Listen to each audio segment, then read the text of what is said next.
wind up doing is exactly what you should be doing. And I have not behaved one single day of my life. Not one day of my life have I behaved, and I am fine. I need your help. I can't tell you what it is. You can never ask me about it later, and we're going to hurt some people. Whose car are we going to take?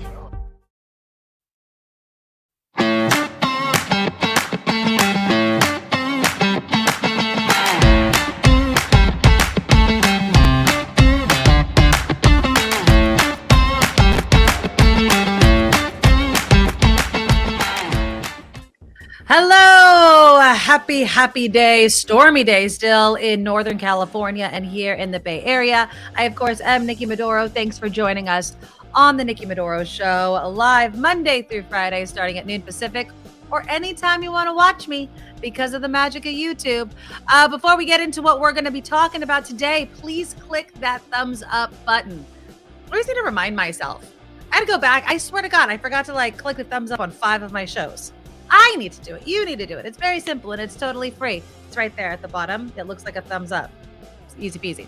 If you can click it, YouTube loves it. And we love pleasing YouTube, our overlords here, and what makes it possible for us to still have a relationship. Please consider becoming a Patreon subscriber. Just go to thenikkimedoroshow.com.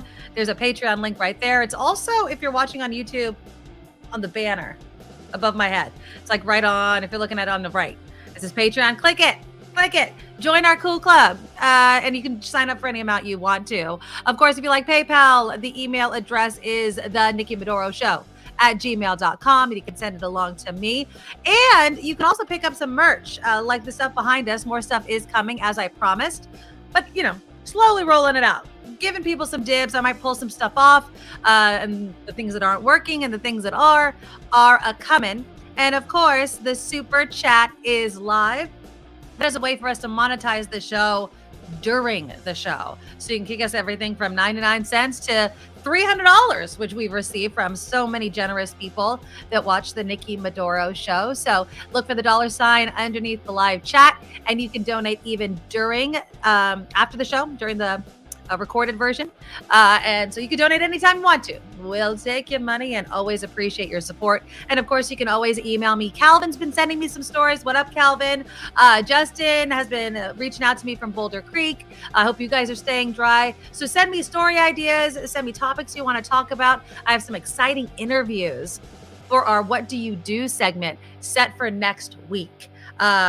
So those are coming, and I'll tell you more about that as we get into it next week. But shall we get into the show? Now, of course, we will get into the speaker. The 8th vote just finished. Spoiler alert.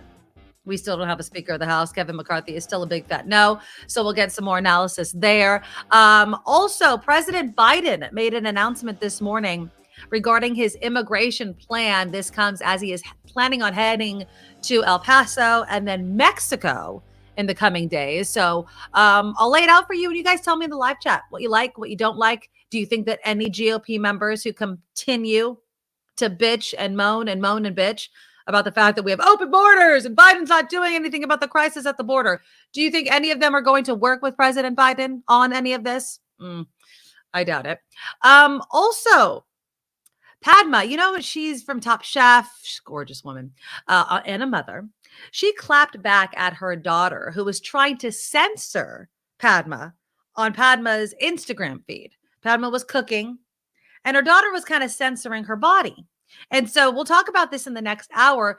Should parents be mindful of kind of how much skin they show on social media when their children, especially teenagers, they can see it? Their kids are probably following their mother or father on social media. And so should they be mindful of it? And is it empowering? And I'm not saying, your nipples are out or your butt is out. I'm just saying, wearing something that's showing some skin.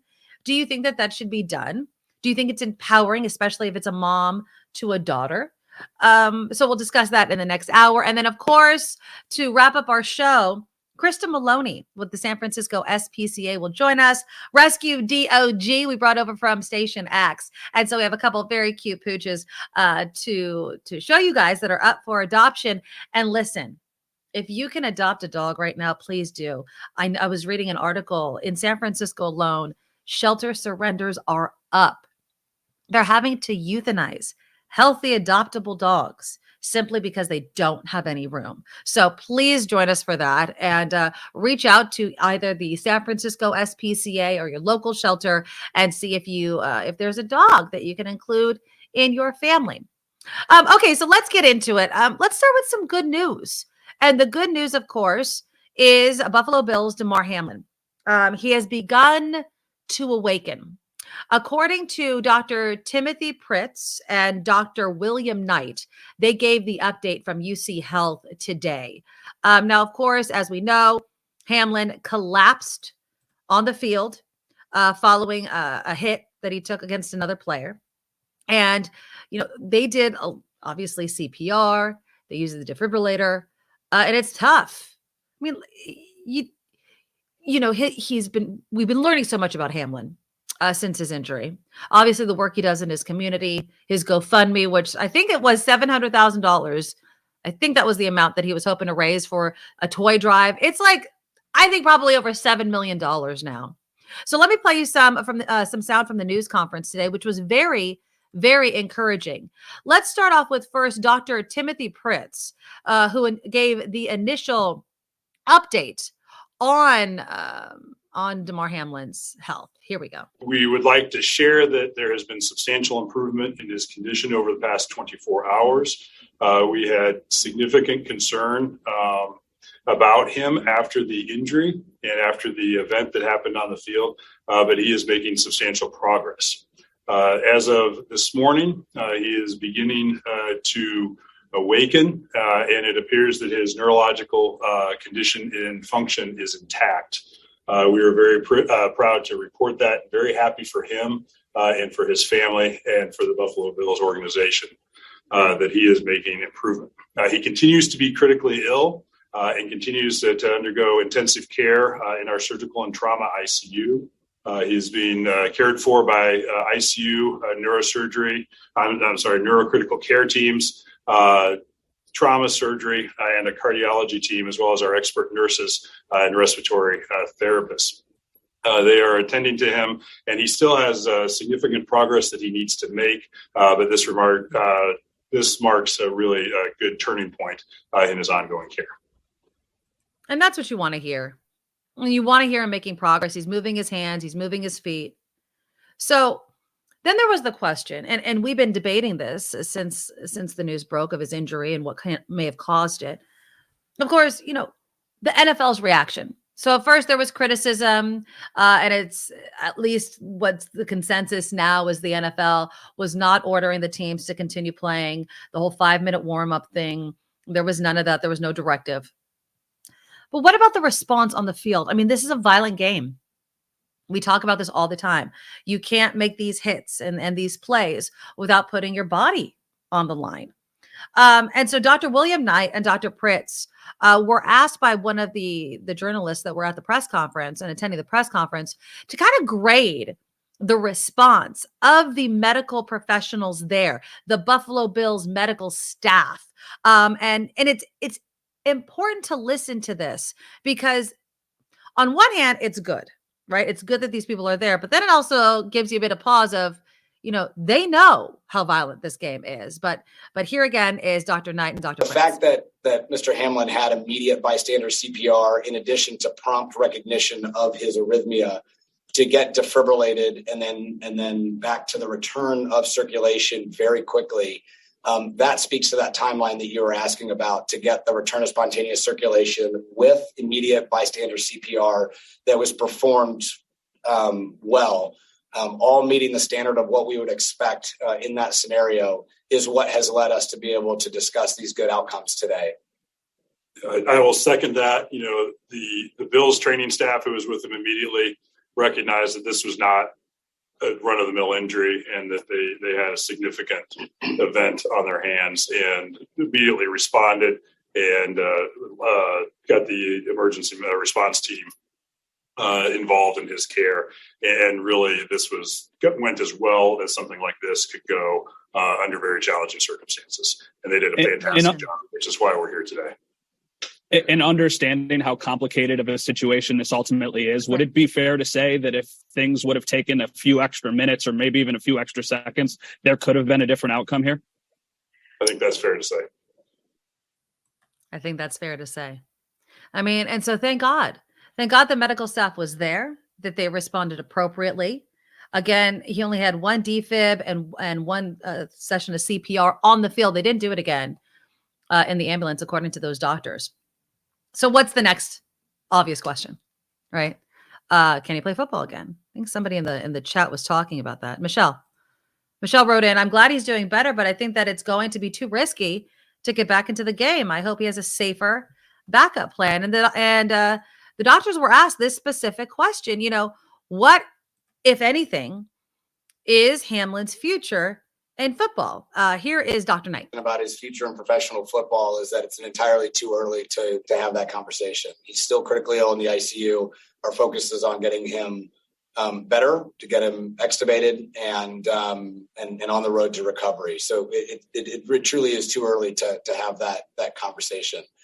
That process of recovery, rehabilitation starts to really engage and involve physical therapists, rehab physicians in terms of what are his needs. He was incredibly sick for 2 days in the ICU, and we would expect that as he continues to recover, we'll see what kind of sequelae there may or may not be from that. A lot of it is just going to be defining what kind of strength may he have from that and recover as we get his nutrition back up to par and his strength back up to par and his rehab and recovery. So it'll be a very individualized, tailored plan that'll become a lot more clear when we're in that phase, which we're still a little ways out from.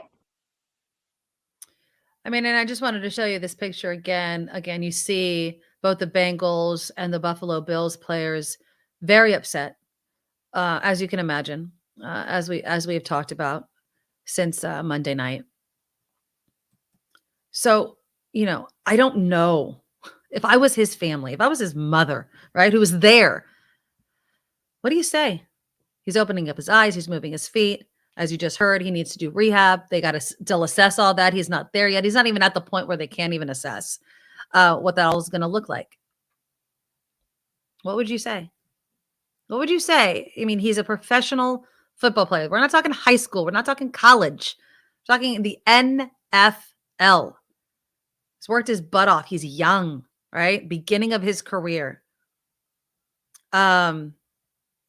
Randy wrote in, there's a hockey player that got hit in the chest with a puck during a game in 1998 and collapsed, similar to Hamlin, but he kept breathing and I think played again a couple of nights later.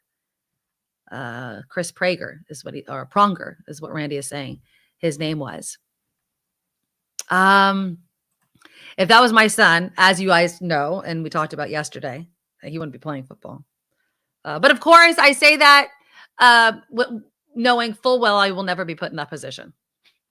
My son is not a football player, has zero desire to play the game. So yeah, it's one of those things where if I was his mom, I'd be like, no way in hell are you going back on that field. You've done enough. Look at all the money you raised. Turn your life down a different direction. Maybe he can be more involved in some of these nonprofits and charities and stuff. I know it's not football. And I'm not saying that it's going to be a replacement of that, but I don't know. Yeah, Karen, maybe it's better to quit while you're ahead, so to speak. Exactly. But another Karen writes, freak accident. There is not enough padding to prevent this kind of thing. It is a violent sport. But it's not a contact sport. It's a collision sport. Yeah. So it's violent. And the mom knew that. I mean, sure, to watch your son make it all the way to the NFL, you've seen him take hits. You've seen the violence. This is nothing new. Oh, but to see your son on the field being shocked with the paddles and getting CPR, is that different? Do you have this kind of, I can imagine praying to God or whatever, saying, if you just get him through it, I promise I'll urge him to do something else. I'm not saying she did that. I'd be making a prayer like that, right? I'd be doing something like that. What about the game, though? So the NFL is considering two options. So as we guessed, accurately, of course, they're not going to stop They're not going to cancel the season. It's not like they're going to not have a Super Bowl. So they're considering two options for the Bills-Bengals game. The first and most likely option, according to Ian Rappaport of the NFL Network, is to declare the game a tie or no contest. And then the second would basically have a bigger effect. Another option, which according to Ian Rappaport seems unlikely, but is an option, is to move back the playoffs, play this game in week 19, eliminate the bye week between the championship games and the Super Bowl, which will piss off the people that worked so hard to get that bye week, and then move on from there. So I guess those are what the league's discussing. Ian Rappaport says that he does expect an announcement soon. I knew it was gonna happen. I knew that, they were going to play the game. I'm thinking the tie, no contest is the best outcome. And so I would bet that would definitely be happening, but we'll see, we'll see what happens. We'll see, thankfully, how much more Demar Hamlin improves. Let's welcome Kim McAllister to the show. And Kim, I was just giving the update. Hi on Demar Hamlin, and he's moving his hands, he's moving his feet. It's very encouraging. But if you were his mother, and the rehab's not bad, and maybe he can get it together by next season, does he have your blessing? After everything he's been through, does he have your blessing? And I think, not that he needs it, but it's mama, I think there needs to be extensive medical tests done to see what happened there. Is there some underlying condition? Is there some previously undiagnosed heart defect? And that really will make the decision. I think that's what you have to. You just got a second chance at life here. Exactly. And so, but on the other hand, he's also probably, I would imagine, dreamed of being an NFL player for his whole life. So you don't want to take someone's dream away from them. I think you have to figure out exactly what happened there and whether he's medically able to play. And then you go from there. Well, yeah. And we heard from two doctors who were giving the press conference, and they said it's way too early to say whether or not he can even play football again. I mean, they're not at the rehab place. They're just happy that the neurological signs, moving of the hands and feet, opening up of the eyes, that is happening. And so, if it could just go on from there, if the guy can just live a normal life, and I would say that he's luckier than most, right? And so it's a question of, like you mentioned, do you end the dream at what? He's 24, I think. Do you end the dream there, basically at the start of your career, simply because of this injury, or do you get back out there? I understand almost dying, but there have been athletes that have come back from horrific injuries, right? I mean, think about like Alex Smith, right? I mean, the horrific injuries some of these players have had, and then come back and then won. Yeah. And now I'm not leaning that way. I'm like, dude, you were at death's door. Literally, you died. They had to bring you back. I think you left it all in the field. Let's not flirt with the football gods anymore, and let's just try something else. Yeah, Jay Siller. Once you have a serious accident, it's time to retire. And it's not just an accident, though. Like I mentioned, there have been horrific. I mean, that they do, and they replay over and over again in football. Injuries, broken bones, all these sorts of things. This is not that. This is not, I got to do rehab to get my legs back in or anything like that. It's not like that. It's death. He had a life-threatening injury. Linda, if he played, again, no player would try to tackle him. Ooh, I mean, that might be like, oh my God, bonus. Don't touch that guy. Right. Yeah. Or like, do you even want him on your team? I mean, obviously the Buffalo Bills will keep him on the team. I'm not saying they'd let him go, but I'm wondering what the coach would say. Is it worth it, man? Anonymous, he's only played 2 years after this year's, barely getting $860,000. He doesn't invest until year 3 and 4. If he stops playing, they have terrible to no health insurance, disability. NFL dropped $20K to $4K a month. Oh, the disability. Yeah, I mean, if you think every football player that's, feet touches the turf is paid the same, that's absolutely not true. But still, I mean, you could have died. Yeah, just like Wes wrote. It's not just an accident. He died on the field and they brought him back. So we'll see. But all we want right now, I think, is just to get him back up on his feet, healthy, and then make the tough decision of whether or not he has a future in the NFL. So again, we are so happy to hear it. We'll definitely wait for the NFL to make a decision about whether or not they're going to call a tie in that Bills-Bengals game, which I think they should do. Because, well said, Karen, your life is more important than money. It just is. Okay, so again, another day, another vote for House Speaker. No. Finish the 8th vote. Again, Kevin McCarthy is a big fat no. I mean, no, like not even any movement. It's a no. And then, of course, there's this. Did you see And this? I thought he made deals. Like he made some concessions. He said, "Okay, I'll give you one person can call for basically a recall vote for the speaker, right?" Yeah. And they were he was able to say, "Okay, I'll give you more say on how the bills get decided on and what our agenda is going to be and how the bills come to the floor." He was giving up power in order to get this vote to done. please people, and they're no. It's a He no. thought he had a deal in place, and still it's a no. So here were some of the concessions. Like Kim mentioned, allow one member to call a vote to oust the speaker, which is ridiculous. He wanted to keep it at 5. 5 was his red line. He wanted more Freedom Caucus members on the Rules Committee. Now, if you don't know who the Freedom Caucus is, they're like the hard right conservative group, right? Vote on proposing term limits for members, which I'm a huge fan of. Vote on a border security bill.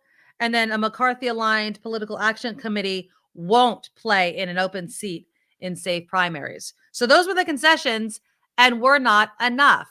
And Wes is kind of beating me to the punch here, but did you see this nonsense that happened, of course, on the House floor, because he's an asshat, and of course he did. Gates. Donald John Trump. Trump. Yeah, let's watch that again. I want to get the bigger. Look at Marjorie Taylor Greene's face. Trump. Look at MTG. Look at her.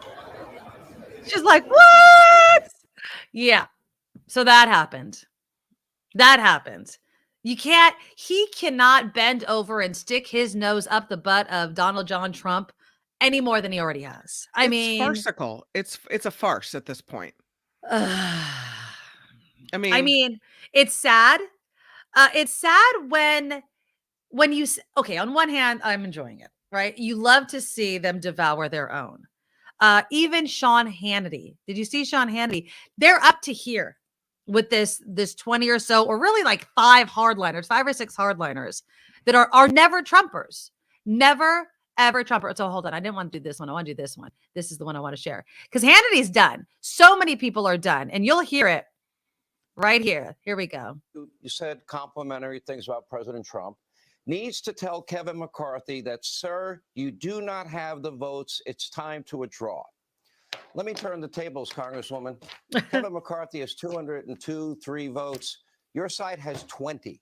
So if I'm going to use your words and your methodology and your math, isn't it time for you to pack it in and your side to pack it in, considering he has over 200 and you have 20?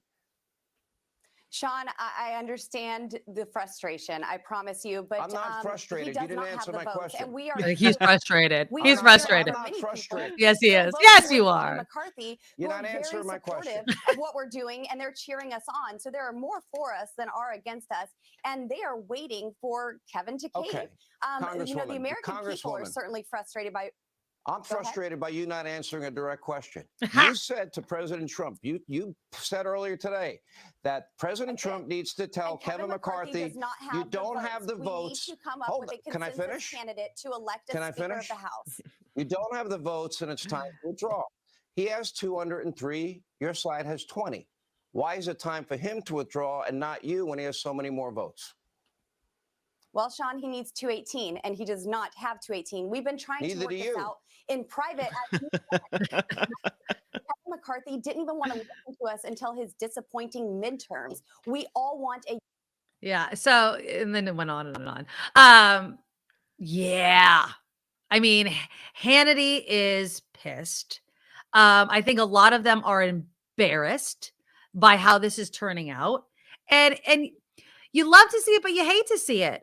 Now, as far as what Kevin has given up, where is it? Former Obama advisor David Axelrod was being interviewed. You remember Axelrod? I think I have a picture of him just to remind you of what he looked. Here we go. He was weighing in on the Kevin McCarthy concessions, and listen to what he had to say. 20 is a big number. This isn't like a marginal thing. He's got to turn 3/4 of these people around. But let me tell you something. Jake said that he's made a cornucopia of concessions. He's surrendered. I mean, the truth of the matter is, whether the 20 want to accept it or not, they've won. They've won. Either McCarthy becomes a neutered, powerless speaker who has a sword of Damocles over his head, that could fall at any time because anybody in that body could call to vacate the chair, or someone else becomes speaker. But they have won this. I mean, the only thing that's left is for, one of them to drive out with McCarthy's car and another one to wear his coat. And I mean, he's given everything away. But Axe, do you think if you give in to these, if McCarthy gives in here, right, to these folks, whoever's next is going to experience the exact same scenario. My concern is not for the Republican Party. My concern is for the country. Right. Well, I think this is going to be. This is a precursor of an awful couple of years. A precursor to an awful couple of years. Yeah, good point, Heather. Even if he managed to squeak in somehow, he would be surrounded by people who despise him. What on earth does that accomplish? Worst gotcha ever. Yeah. How do you govern? How do you lead a party? I mean, he's supposed to be Speaker of the House. He's supposed to be a leader, and he's bowing and kowtowing to a small minority of GOP members, but a number that he needs. He's just not popular. And although I can't stand Lauren Boebert, she's right. It doesn't matter if it's 200 versus 20. Neither of those numbers are 218. So it doesn't matter how far you are from the finish line. You can't get there without those numbers. Now, of course, there is an option of going to a plurality, which is just whoever gets the most votes wins. But at this point, that would be Hakeem Jeffries, a Democrat. They're not going to allow that to happen. I don't know. No. I don't know how it ends, Kim. I really, really don't. I mean, there's conversations that have been happening, within members. I mean, the fact that these are also MAGA members that are splintering. Right. We have Boebert against Marjorie Taylor Greene. We're going to do some news. And when we come back, I don't know if you saw the AOC was talking with Paul Gosar, who's a total asshat GOP member. They had it out, remember, because he was like making some sort of threatening remarks on social media about her or what have you. They even were having a discussion. And I'm loving C-SPAN, just getting all these little awkward interactions. But there was one done that was then dubbed over. That's hilarious. So I'll have that after Kim's news. A January 6th organizer. Remember, tomorrow is, again, the anniversary of January 6th. One of the organizers of that event is turning on MTG. Fox and Friends actually call some of the people that are against Kevin McCarthy insurrectionists, which is quite the word to throw around. And I will also play you from a group who is calling out members who are still, kind of promoting this election fraud nonsense. And it's really, really sad to see. So that's coming up. Of course, Kim's keeping her eye on the storm. I keep looking outside my window. I got a lot more rain yesterday than I did the day before when I thought I was. So yesterday was crazy. This morning has still been very wet. So we'll have an update on that. I have some images and some videos to add to Kim's, which I'm sure she has plenty. That's all coming up on the Nikki Medoro Show. Now, from around the world to up your street, the Nikki Medoro Show presents News Czar Kim McAllister. And this report sponsored by tax attorney Steve Moskowitz at 888 Tax Deal. Let us begin with storm coverage. Here is the Russian River in Guerneville. And I got to tell you, this is another situation where people are being urged to grab everything they need and get out. The river expected to hit flood stage in just a few hours. This happens when the water level rises above 32 feet. It's projected today to hit at least 32 to 33 feet, then recede tomorrow afternoon, but rise again with more rains on Saturday to 40 feet. 40 feet. So Sonoma County Sheriff's Office issuing evacuation warnings from Healdsburg to Jenner for everyone along the Russian River in low-lying areas. Now, this is Guerneville, where flooding has happened in years past as well. And in the North Bay, this is a notorious spot. But warnings are all over the Bay Area. Flood warnings in place for Alameda, Contra Costa County. We're seeing issues along the coastline as well. Again, the wharf in Capitola cracked in half because of storm surges. So flooding's still a threat, even though the rain seems to be lightening up this afternoon. We still need to keep our eyes on exactly what's happening here. Governor Gavin Newsom, yep, GovGav, second inauguration kicking off late Friday morning with a march to the state capitol. He'll be sworn in for another 4 years at the governor's office, the inauguration falling on the 2-year anniversary of the January 6th insurrection at the U.S. Capitol. According to Newsom's inaugural committee, the march will be presented as a peaceful contrast to the violent insurrection.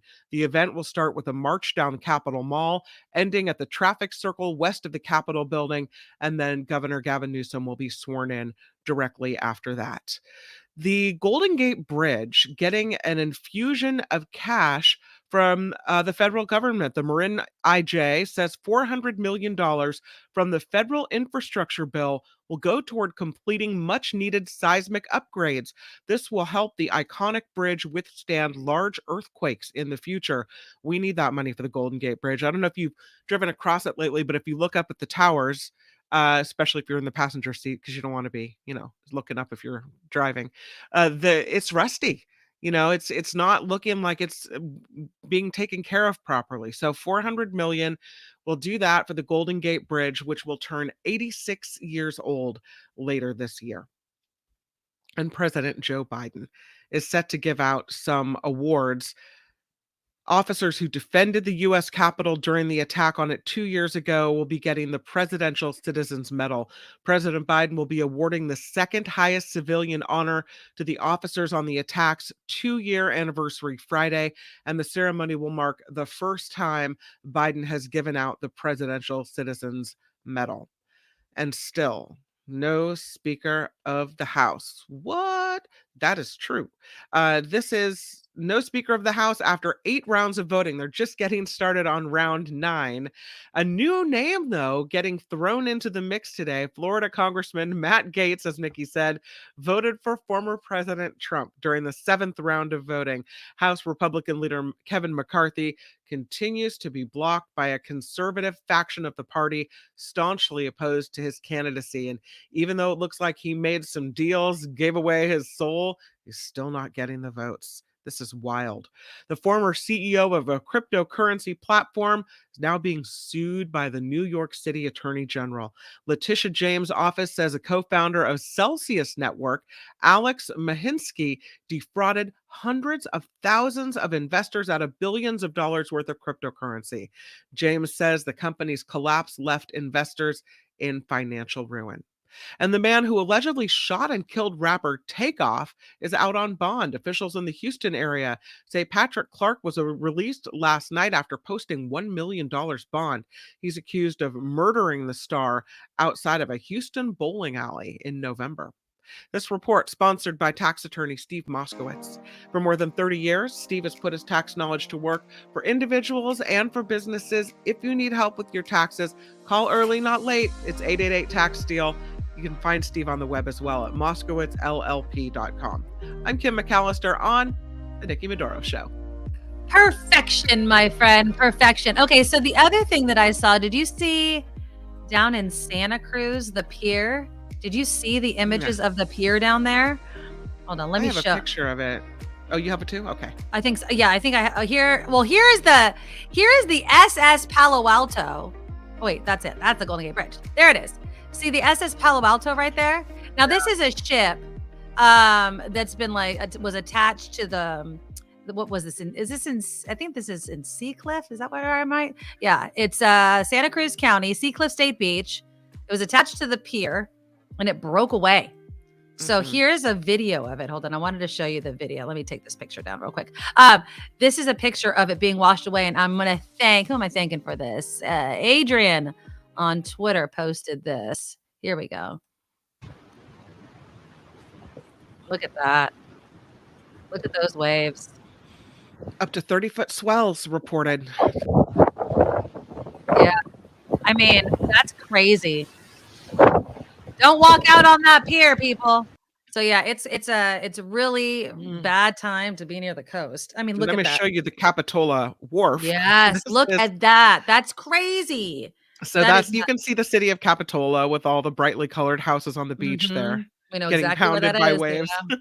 But now we've got the Capitola Wharf, and it just got beaten down by high tides and heavy waves, and it went right into. Look at that. Wow. That is so insane. I mean, all I'm going to say is it's so hard for Californians. Like I was watching the news yesterday and I was like, we're such wusses, right? I mean, but we're getting a lot of rain. What was it? This is the third atmospheric river since December 26th. So we've been getting hit a lot. So stay safe, don't drive into standing water. It's just the videos and the pictures people are posting. Now, again, that cement ship, the SS Palo Alto, it broke away. I looked up a little bit of details on it. It was built as a tanker at the end of World War I by the San Francisco Shipbuilding Company at the U.S. Naval Shipyard in Oakland. The SS Palo Alto launched in May of 1919, did not see war. So it was mothballed in Oakland until 1929. That's when it was bought by the Seacliff Amusement Corporation and towed to Seacliff State Beach. And then it was refitted as an amusement ship. They used to have a dance floor, a swimming pool, a cafe. And then winter storms in 1932 ruptured the ship's hull. The company closed it down. It's been stripped of the fittings and left as a fishing pier, but eventually deteriorated to the point where it was unsafe for this purpose and closed to the public. And now it broke out. It's just staying there as an artificial reef, I guess, for marine life. So that's why they leave it there. But yeah, that's just the power of this storm right now. So at least in my neck of the woods, the rain's supposed to end around 5 o'clock. But then we have another storm right after this. Somebody was saying we're going to see pretty consistent rain until almost the end of the month. So January is going to be an absolute complete washout. And so stay safe, people. Please do. And send us your pictures too. Pictures and videos and things like that. Send it to us because we want to see what's going on in your neck of the woods because the waters are crazy. Let me see. Oh, you show this to me. Where is that again? That's in South City, kind of on the border with Daly City. What happened there? King, the high winds last night and the heavy rain facilitated a collapse of the roof at this Valero gas station. And when the roof came down, it took a couple gas pumps down with it. Wow. Doesn't look like anyone was hurt. Doesn't look like there was any cars crushed or anything. Yeah, very dangerous. So. I mean, was gas spewing places and things like that? I don't know, but I don't think it was, but they have to close down that place. Oh, yeah, I would say so. I'm not pulling into that gas station, that's for sure.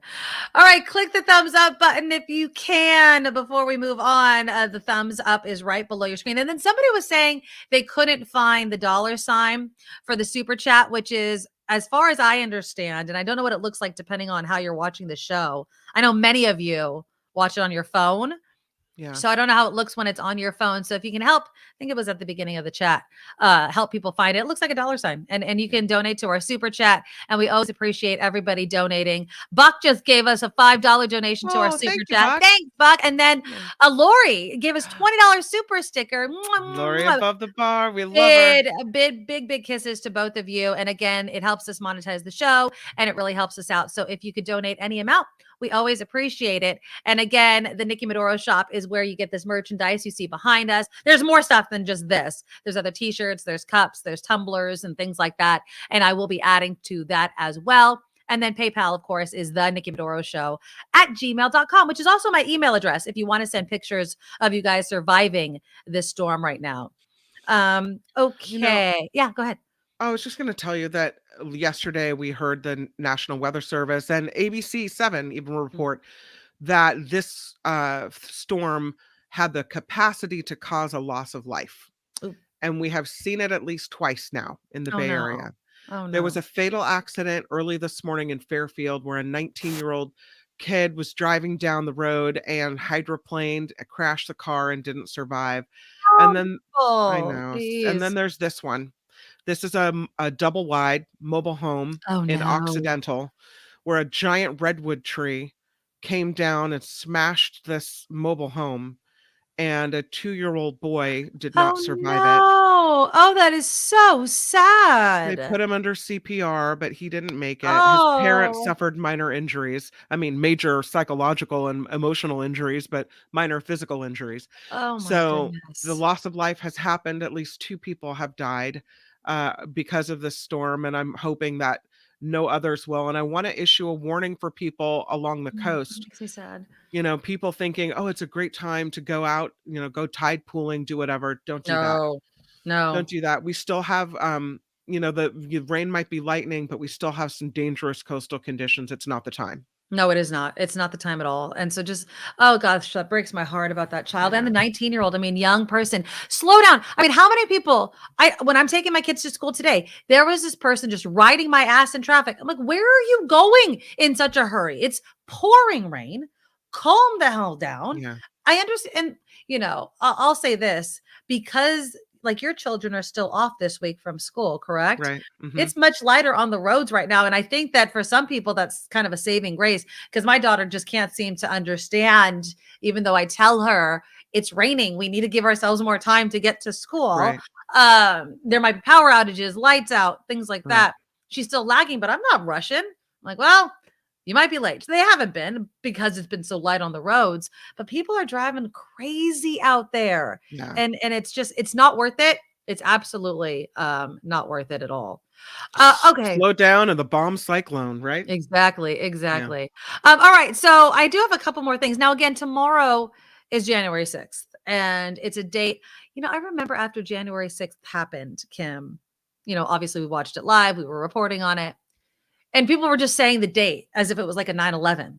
And it has become that date. Like, you just say the date. And I remember at the time I was like, oh, they're saying it like that, as if it's this moment in history. And of course it is this moment in history that is this black mark.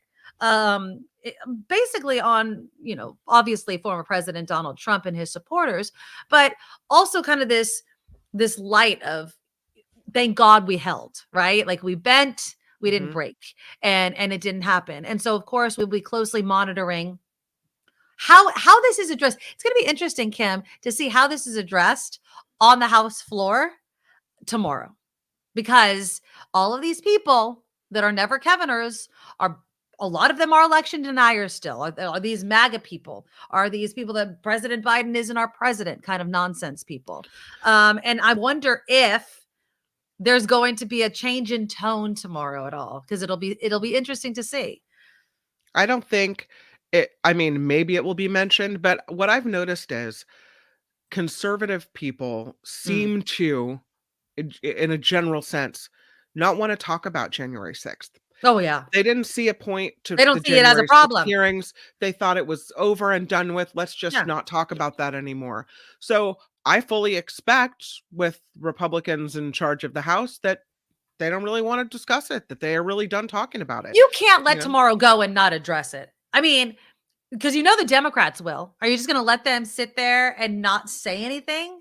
Maybe. I mean, this is the day when they all had to cower and hide behind seats and fear for their lives and run down the hallways of our nation's capital, hiding. They don't care. Calling loved ones, thinking this is it. Well, two of the people actually, Ali Alexander, he's a far right nut. He was one of those that was organizing the rally and all those sorts of things. He's calling out another person that is one of these, January 6th wasn't a big deal, President Biden isn't our president, and that's Marjorie Taylor Greene. So here they are. But you know, I've heard stories about Marjorie Taylor Greene, right? You know, not so flattering stories. But here is Ali Alexander, and he's calling her out because she's been calling out the Never Kevin people, right? Because she wants Kevin McCarthy to be House Speaker. Listen to Ali Alexander, and I think this is on his podcast or something. I'm not going to give him free advertising for that. Listen to what he has to say about Marjorie Taylor Greene. I will not suffer this harlot. I will not be taught vows and loyalty, commitment from a whore. Oh. You have got me mistaken for some damn fool, and a fool, Ali Alexander, has never been called. In the coming days, I'm going to reveal that Marjorie Taylor Greene, in my summation and the summation of lawyers, committed a crime. That crime is going to be handed to the state of Georgia. And the state of Georgia will decide whether they adjudicate that crime or not. The House Ethics Committee and House Rules must expel Marjorie Taylor Greene when this evidence comes to light. Ho, go home. I am done with you. You are lukewarm. I am spitting you out of my mouth. You played me and no more. Everyone will know about your drunken night because the consultants who have drunk with you will have to choose whether they fear me or whether they fear you. And they fear me, Marge. They fear me a lot more than they fear you. Ooh, so we're not quite sure what he's talking about. Some people claim that she may have perjured herself about something. We don't know. But again, this guy, Ali Alexander, says that he has something on her, that he has something on Marjorie Taylor Greene. Again, this is because she has supported and thrown her support behind Kevin McCarthy, which Alexander and others don't like and don't want. So I just feel it's hard for me to even see her face. I dislike her that much. Yes. And so I'm the last person that would defend her. Mm-hmm. But I have a problem with his use of the word hoe and whore. Mm-hmm. Because the way to criticize a woman true, is for what she has done. Was she out partying late? Was she hooking up with executives from companies? Probably. That seems to be what he's alluding to, that's right? what he's alluding. That's what I would assume, So if that's the case, okay, then say that.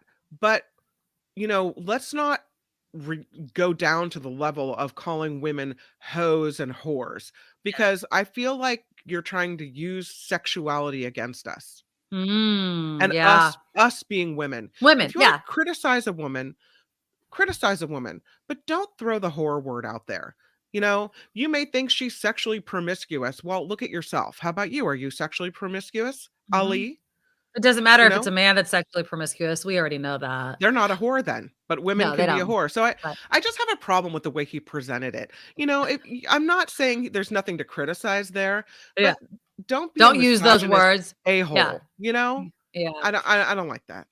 Well, Nick says she's been accused. And there you have it. The one time I'll ever defend Marjorie Taylor Greene. Exactly. We don't like to do that. It's very difficult for us to do. Nick says she's been accused of serial adultery. Not sure that it's been confirmed, but it's out there. Whatever. People have affairs, right? And TJ Holmes and Amy Robach, right? I mean, whole thing. Does he get called a hoe? Does he get called a whore? Well, I'm sure his ex-wife is, but you know what I'm saying. We call men dogs. Yep, exactly, John Slade, or a gigolo. Yeah, I don't know how many people are being called gigolos nowadays, but yeah, dogs. But even calling a guy a dog, there's a sense of, for men, right? Like conquests. And if a woman ever even hinted that she was proud at her, number, if it was high, they'd be called whores or hoes or sluts or whatever, because that's just the way the double standard works. So we'll see. But back to what he was saying, though, we'll see if there's any dirt on MT. Yeah. No. Yeah. But we'll see if there's any dirt on her.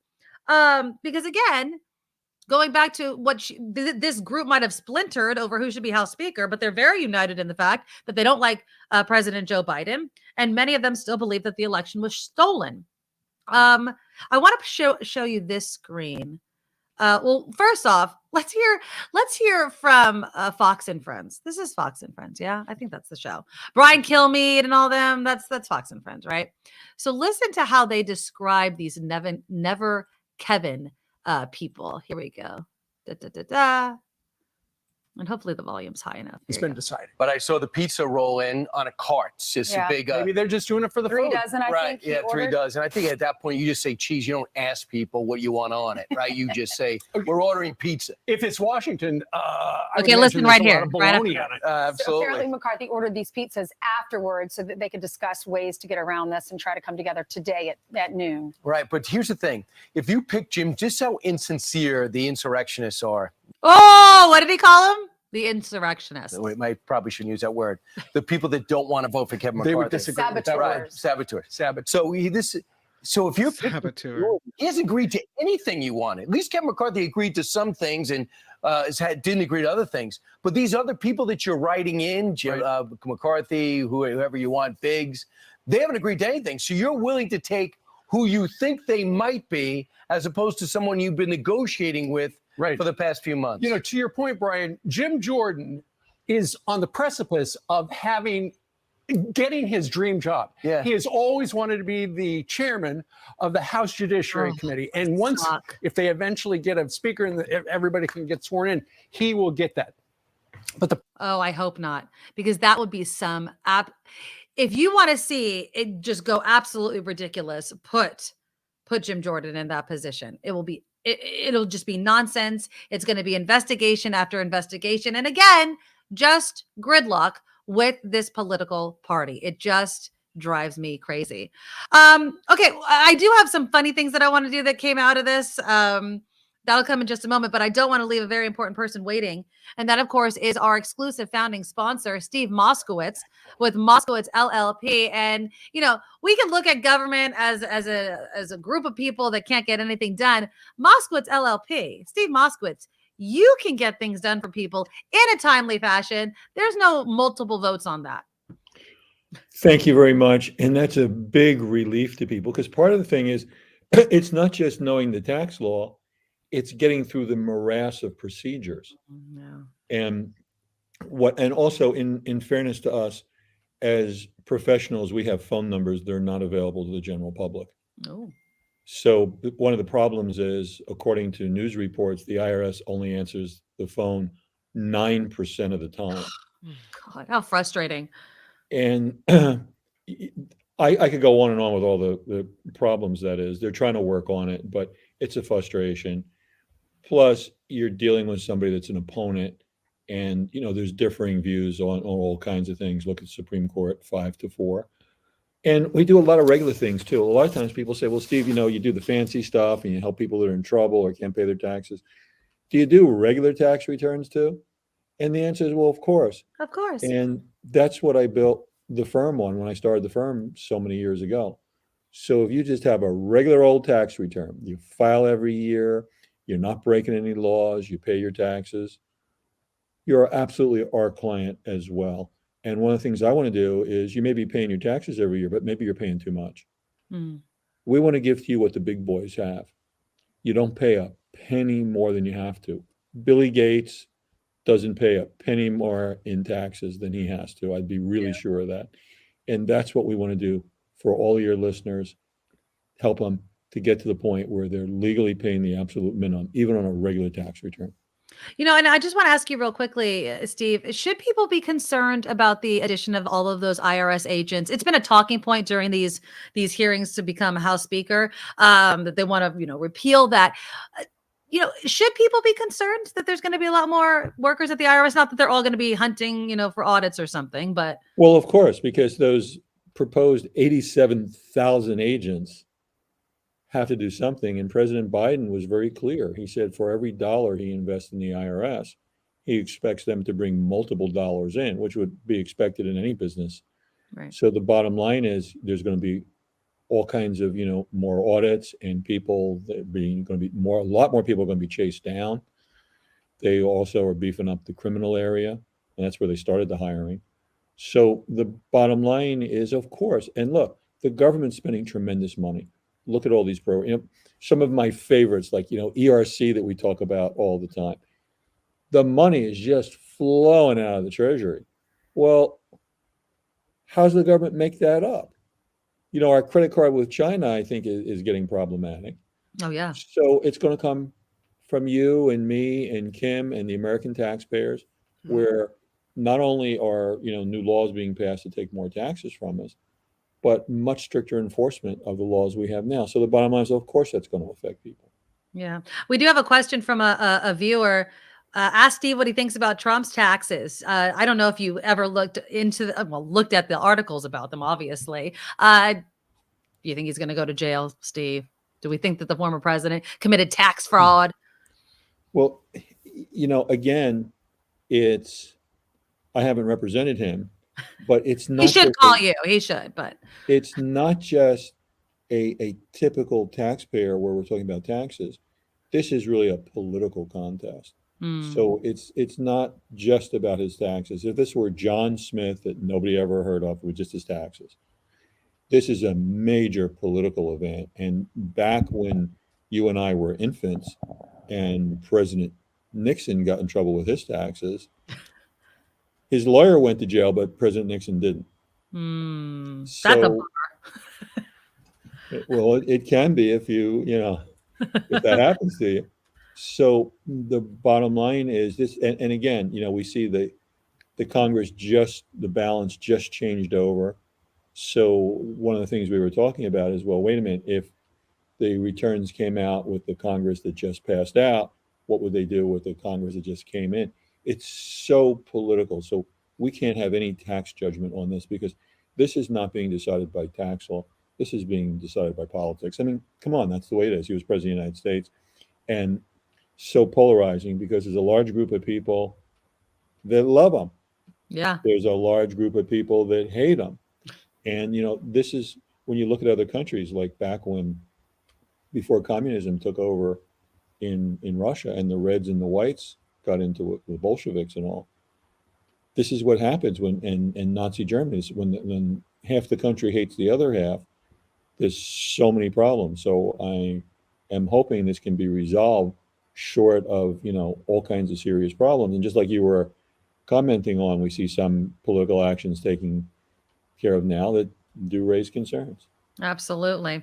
Well, you may not be the former president, but Steve can help you with any sort of tax need you have. Give him a call. It's never too late or too early. Just call him. He will answer. He will work hard for you. 888 tax deal, Moskowitz LLP.com. That is 888 tax deal or Moskowitz LLP.com. Thanks. We'll talk to you again soon. Guys. Bye, Steve. Yeah, so give him a call. He'll help you. You have worked your magic with me on that little jingle you came up with because now no matter where I hear Steve Moskowitz's name, I'm singing it. WITZ LLP. I'm pitiful. I'm doing it every time. That's the thing with the jingle. It's not as if I sound good singing it, but it becomes the earworm, and that's what makes a fabulous jingle. All right, before we go to Kim's news, I'm going to play you this last thing because I found it online. I was completely cracking up. So, do you ever watch bad lip reading? Do you ever see those videos? Oh, yeah. Oh, they do it with the NFL sometimes during the games. I mean, some of them are so good, I pee my pants. Well, of course, bad lip reading needs to be brought into the hunt for a new House Speaker. And this is AOC and Congressman Paul Gosar, which is a couple that you just can't imagine ever sitting next to each other, let alone talking with each other. So let's play it. I just thought it was a little bit funny. You dreamt of Dracula, you said? While we're on this sort of stuff, you heard of the Pied Piper? Well, my dream Pied Piper had toilet paper, one sheet of the cheap kind. Yes. And he took that and he ripped out a creme brulee and a little tiny pepper Yes. before he ate a tree. You didn't have that dream. Yes, I did. Okay, nope. Okay, you did not. Don't tell me you did. It's not true. You didn't never get to dream of the Pied Piper eating a tree. I mean, you're telling me you dreamed that too. Then it wasn't as cool as my dream. Then it wasn't as cool as mine. I mean, it's just funny. I mean, we'll laugh because then we'll cry at the fact that we still don't have a House Speaker. We still get anything done. Our intelligence, our national security is at risk. National Intelligence Committee members cannot get into that secured area, the SCIF, to even look over things. I mean, the world is watching us, and we're making absolute fools of ourselves. fools of ourselves. And while on one hand, I love it because I hate Kevin McCarthy. I despise him. I shouldn't use the word hate, despise. I just don't think he's a good politician. I think he has no backbone, no spine. Like he definitely bends. He's like a palm tree in a Bay Area storm. It's just bending whichever way the wind is blowing. That is Kevin McCarthy. And so, somebody was asking, how is Santos the liar today? I did have something on Santos. He can't be sworn in. He can't be sworn in, but do you want to see? Oh, I'll get to it. I'll get to it now. We could just delay your stuff just a second. So here is Santos. I was going to do this story. Here is George Santos sitting there wanting everything to get along. See that watch on his wrist? That is the new drama surrounding George Santos. Apparently, that is a $7,800 Santos de Cartier watch. Oh. I don't know if that's the official name of it. This is, it's actually a model from the Santos de Cartier collection. It retails for $7,800. I have another picture of just the watch. That is it. Now, some people are wondering if it's fake, but of course, the fact that he has it on, and people have been very much questioning where he's getting all of his money. They're just saying, really, it's a bit rich for him to have this watch on. And then the other Santos story that's coming out today, and I think, Calvin, you might have sent me the story because I didn't see it until you sent it to me. Did you know that this guy's a total admitted criminal? Republican Congressman-elect George Santos admitted to stealing a man's checkbook that was in his mother's possession to purchase clothing and shoes. Now, this was back in 2008, okay? Now, if you want to know how smart this guy is, when making this purchase, again, back in 2008, Santos used an ID card with the checkbook owner's name and a picture of himself. Okay. So this happened in Brazil. Brazilian authorities are actually trying to revive this fraud case. They looked for him back in 2008, 2009, 2010. In 2010, Santos's own mother told police that the checks were stolen from a checkbook she had in her purse that belonged to Delio de Camara de Costa Alamayo. Okay, Costa Alamayo was, the mother was Alamayo's nurse prior to his death. Speaking with police for the first time that month, Santos confessed that he stole the checkbook from his mom's purse, used some sheets to make purchases. He used 2 checks to purchase clothes and shoes that cost approximately $1,300. He confirmed it was his signature. He told police that he was an American with dual citizenship. And then Santos said his mother, who only learned of the stolen checks around a month after he took them, asked him with despair to return the checkbook, but he had already ripped up the remaining checks and threw them away. He acknowledged having been responsible for it. And they are looking to revive this fraud case. So, I don't know, man. He's a crook. He's a crook. He's a liar. And I can't imagine if he was my congressman, right? A crook who does nothing to bolster the image of people in Congress or politicians in general that they are not crooks, right? Yeah. I mean, it's ridiculous. And then Karen writes, and what does the gay community think of George Santos? He said he was gay. He was also married to a woman. So people are saying he lied even about that. Now that's happened before. I'm not saying that he's not gay and he gets to decide whatever he is and it shouldn't really matter. Yeah. I would much rather have someone lie about their sexuality. That's on them. That's a personal decision. Than lie on your resume so much that, he shouldn't even be in Congress. It would be funny if he wasn't even a U.S. citizen. I'm sure that you would hope that they would check that out. Okay. Coming up after Kim's news, we'll touch a little bit on President Biden. He has unveiled an immigration plan, not as if the GOP will work on it at all, even though they love to complain he's not doing anything. And at the same time, he's about to go visit Mexico. There's been a huge bust, and it could hopefully make an impact on the amount of fentanyl that comes into this country. But I don't think so. I think only one thing will hopefully reduce the amount of fentanyl overdoses that are happening in this country. And I'll talk about that. We'll touch a little bit on whether or not parents should mind their skin on social media, especially obviously if they have children of a certain age whose kids may have friends that are seeing those social media. Can you imagine if your kid saw you naked on the internet? Well, what if it wasn't naked though? What if you're just looking hot to trot, Kim? What if you're just, you're showing skin, but it's nothing inappropriate. You can go to the grocery store and that, possibly. So we'll talk about that. We'll also talk with the San Francisco SPCA, who has some cute pooches up for adoption. That's all coming up.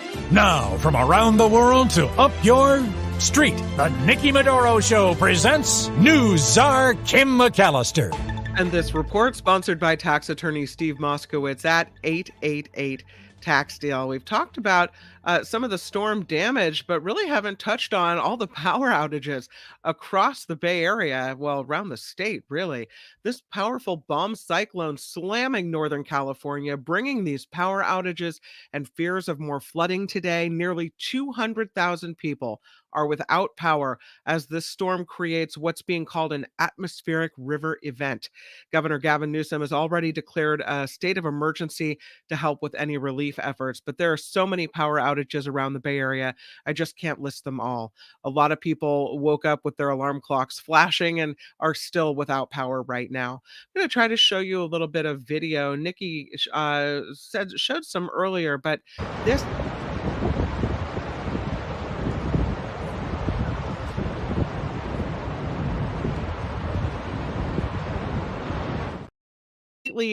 broke away, the wharf crumbling under the massive surf in that area. I have another video.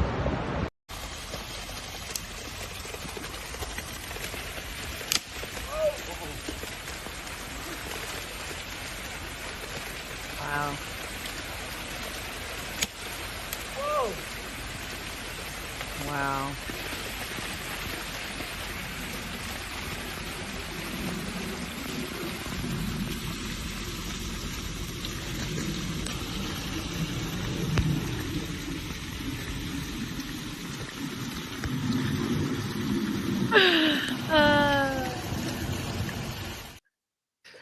So we can't hear you when the video is playing. Oh, I'm so sorry. No, it's okay. No. Here's the thing. I think I'm getting all creative showing you video. No, it was a good video, but I know that you're talking, and it's okay. The video is still cool, but we don't know what that was that we were looking at. Okay, so that was the video from Zach in San Francisco of a mudslide in the Bernal area, breaking its banks. Breaking through the guardrail rather. And you can see that is just one of many mudslides around the Bay Area. I was saying there are more mudslides reported in the Santa Cruz Mountains. You still have that crack, that really funky looking crack in a hillside in Point Richmond in the East Bay, where 15 homes had to be evacuated. So I thought that was good footage from Zach in San Francisco of that mudslide in San Francisco. The state's insurance commissioner wants to remind people that I have a video for that. I don't think I have a video. I'm trying to do videos and pictures for everything. I know. I love it. He is reminding insurance companies of their legal duty to cover damage from any future mudslide or similar disaster where hillsides may be weaker after recent wildfires. Typically, homeowners and commercial insurance policies don't cover damage from flooding, mudslides, or debris flow, but Laura says by California law, you are protected if you live in vulnerable wildfire areas. So if you're affected by a mudslide and you live in a fire zone, he says, check your insurance because you may qualify. A California congressman, to switch over to politics, says that Democrats may be happy to work out a deal with more liberal Republicans for the speakership of the House. Tom McClintock here says the Democratic conference will vote to approve for any GOP taker, but they have some requests. McClintock says the deal would include powerful committee chairmanships and high positions for 5 additional Republicans who would vote with Democrats to approve a compliant Republican to be the next Speaker of the House. This comes as California's Kevin McCarthy has failed to gain enough votes on more than a half dozen ballots thus far. They're going to go to a 10th vote, I guess, right now. Will they make a deal? I don't think they're making a deal. I don't think so either.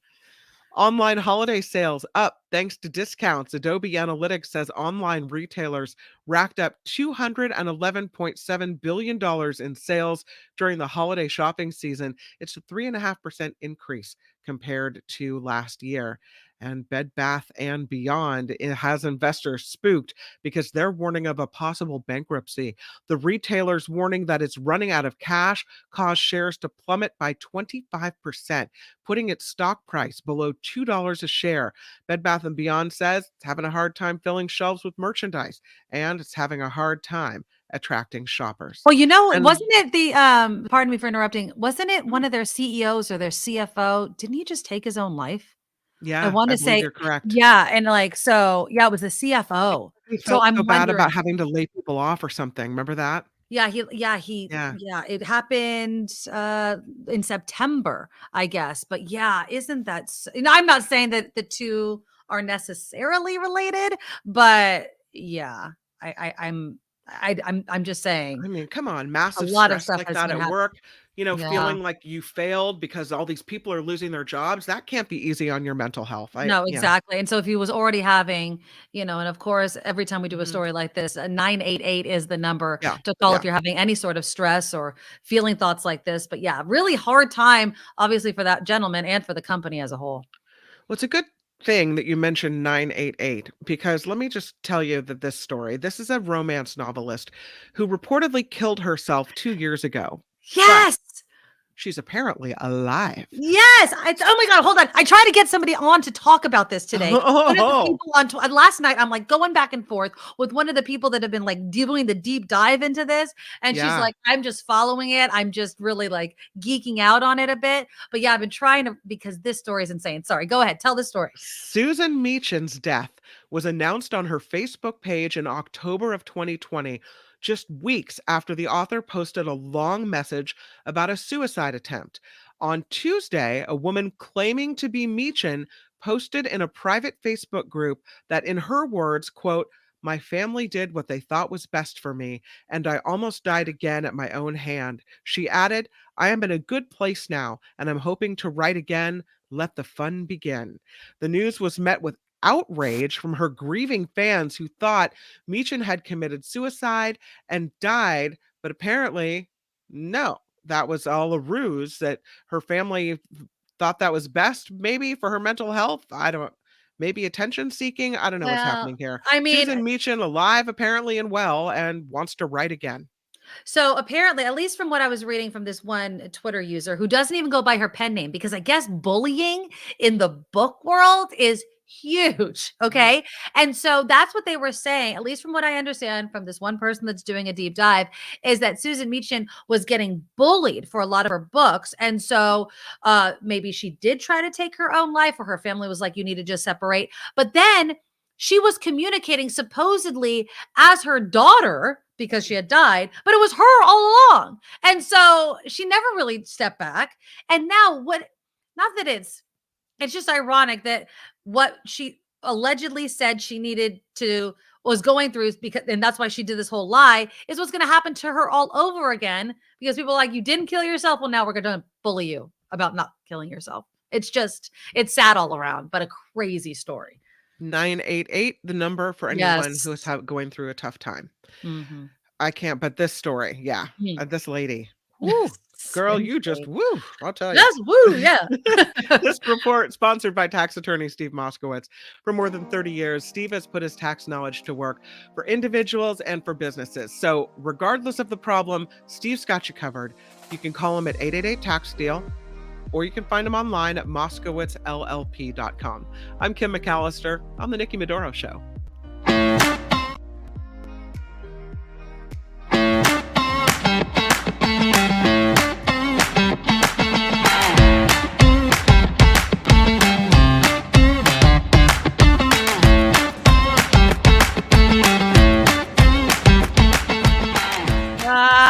Sorry, I made you meerkat there a little bit, Kim McAllister. Sorry.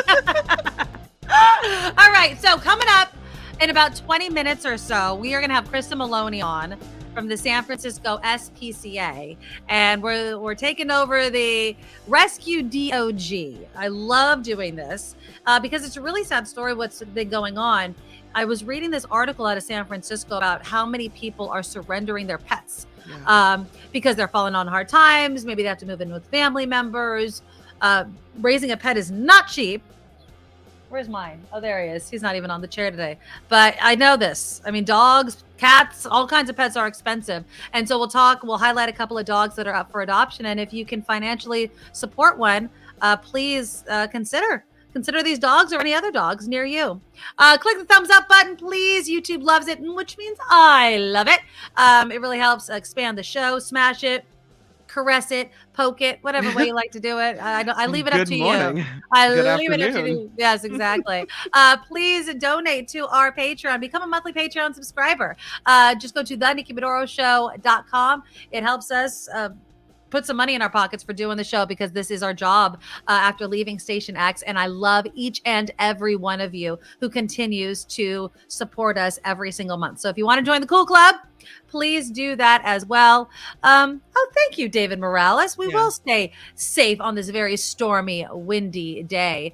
It is crazy out there. So, it'll probably be another crazy day. Although, I don't know.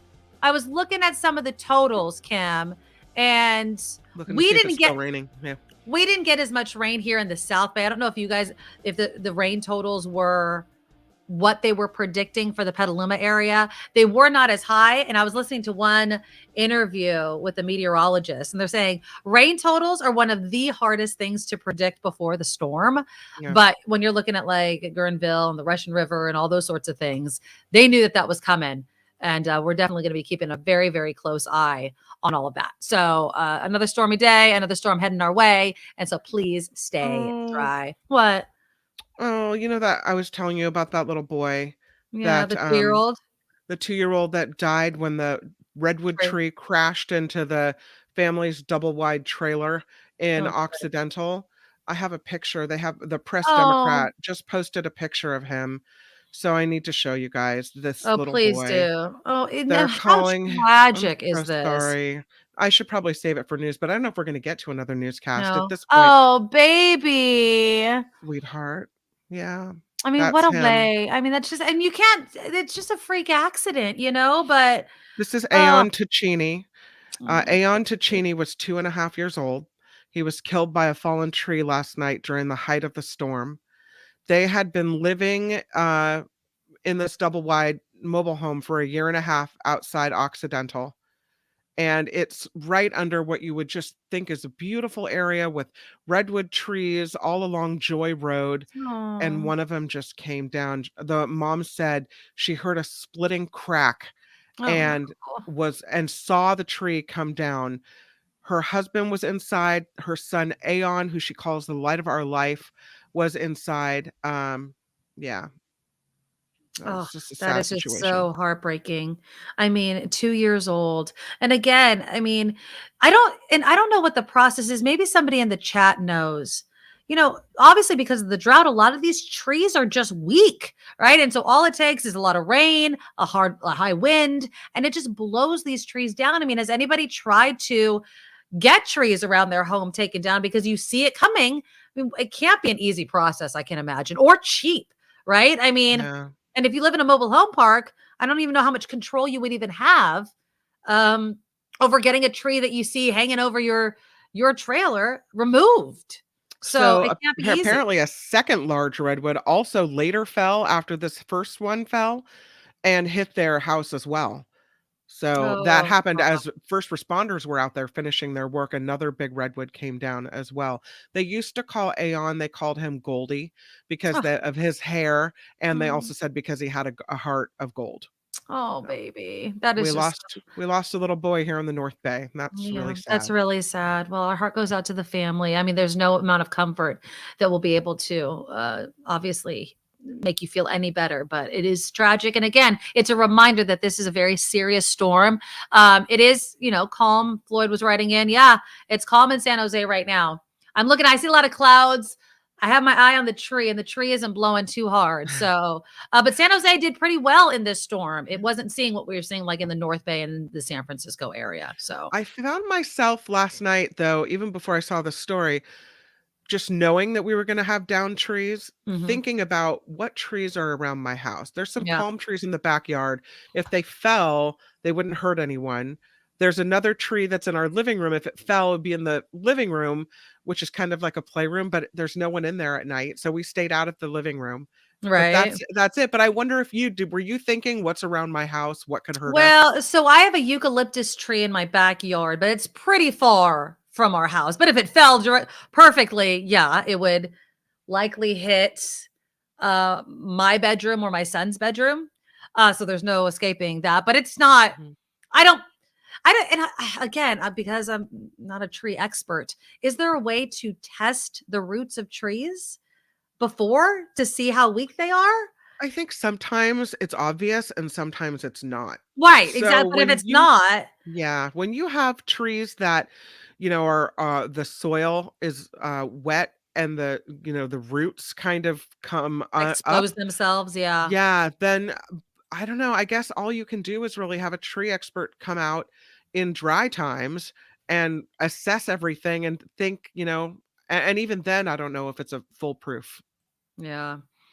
Armando just wrote in, the permitting process for removing a tree is very long by itself, but if you get caught removing a tree without a permit, it's even worse. Fines up to $20,000 per tree. My God, man. Jeez. We had a tree in my mom's backyard that I planted when I was a little kid. It was we got it in the Redwood forest in Northern California, and it was one of those that came in a little tube. Yeah. This tree over the last 30 years grew to a monster. And the neighbors all around my mom in the backyard were saying, we're kind of concerned. The tree was healthy and in great shape, and it didn't look like it was, going to fall or anything. But the neighbor said, that's a really tall tree. And if that falls, we're worried that it could come down on our home. So she removed it. Really? There's a big stump in her backyard where that tree was. Are you sad by that? I mean, you planted that tree. I mean, I was sad at the time, but when I see these stories, I get why people are concerned as they're looking around and seeing that's the threat, right? Right. Yes. I get it. Yeah. There's a redwood tree. It's a redwood tree in my parents' neighborhood. It's always been there. It's been there since I was a kid. So tall. Yeah, that would smash my parents' tree. They live like kitty corner to my parents. So that would. Irene's not making me feel any better. Eucalyptus trees have shallow roots. Well, thanks. And we've tried it. The worst part is we've tried to get rid of this damn tree so many times and it grew back. We actually hired people to remove it. And then apparently they didn't kill the roots or something and it grew back healthier. So I don't know if that's a good thing or a bad thing, but the damn tree is still there. And yeah. If it fell the other way, it would probably land on an exit ramp because we're near the freeway. That's how tall the tree is. So just look at your trees. And yeah, I mean, if you're like him, maybe don't hang out in a certain room if there's any sort of fear that something like that's going to happen. I'm seeing the debate going on in the comment section regarding President Biden's agenda. And that'll take me to my next topic of conversation, of course, which was the announcement of President Biden's new immigration plan. He did it this morning. I actually watched most of it. So what will it include? The expansion of programs to remove people quickly without letting them seek asylum. Now, obviously, this is one of the sticking points from the GOP, is that anybody and their mother can come to the border and say, I'm seeking asylum, and then they get to hang out, as they like to say, in the country, and then they disappear, right? We lose them. We lose track of them. So the measures will expand Biden's use of what's called parole authority. It would allow 30,000 migrants from Cuba, Nicaragua, Haiti, and Venezuela to come to the U.S. every month as long as a U.S. sponsor applies for them first. But those who attempt to migrate through the region without authorization will get rapid expulsion to Mexico.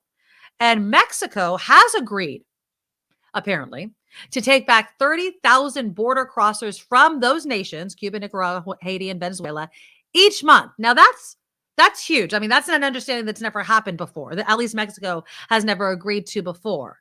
Now, of course, there are people saying that immigration advocacy groups are going to challenge this because U.S. law says anyone can apply for asylum. If they are on U.S. soil, they can say, I want to seek asylum. That's what the law says. But the GOP and others say, no, there's people that they're not escaping anything. They just want to live in America, which I understand, of course. But it's not like you're seeking humanitarian protection, right? It's not as if you're escaping, because then anything can be. And we cannot, and I will say this, the world Poor nations, every poor nation around the globe cannot live in the United States. That's it. I mean, we cannot house the world. We can try to make things better where they live, right? That's what I would say. Now, before taking office, according to the Washington Post, Biden said he wanted an orderly system, not 2 million people on our border. And again, he is heading to El Paso, Texas on Sunday. We talked about this last week or the week before. Remember all of the cold weather they were having, all the people living on the streets. So, and then he's going to be heading to Mexico City next week for a regional summit. And he told reporters he wanted to see peace and security at the border and to see what's going on. And I'm happy. He's not going to he has not gone to the border. It doesn't serve him politically to go to the border. It doesn't, because it's a problem.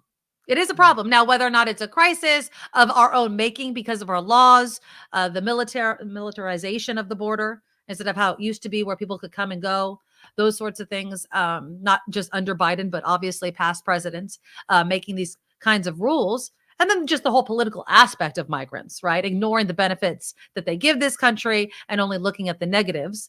It does not serve President Biden to go to the border, but I am glad that he's going. He has to. As someone that says he's going to run for re-election, he needs to address this. But do you think any GOP lawmaker is going to support President Biden or work with him on this or compromise with him on this? Expanding the, kind of the process of making people citizens or anything like that. Those are words that, of course, no GOP member wants to hear. They don't want to hear any sort of expansion of migrants or anything like that. They want to see people picked up and thrown out, which is another thing that cannot happen. It's not going to work. It's just not. Then there's this, and I don't know if you did this in your news, so I apologize, Kim. Mexico has captured Ovidio Guzman, who is the son of El Chapo, who is an alleged fentanyl trafficker. Okay. Now, this, of course, is just before President Biden is coming out there. This arrest comes 3 years after apparently the Mexican army was humiliated. They detained him, this Guzman, the son of El Chapo, but then released him as the Sinaloa cartel seized control of much of the city. President Obrador, who took office in 2018, pledged to replace the war on drugs with a security policy more focused on social programs, but it was widely criticized as giving up the alleged trafficker. So this news breaks, huge fentanyl trafficker alleged, right, is captured. But I was reading some of the comments of this. One person said, nice gesture on the part of Mexico. I imagine he'll escape about 10 minutes after Biden leaves and will never be seen again. But Mexico can say, we tried.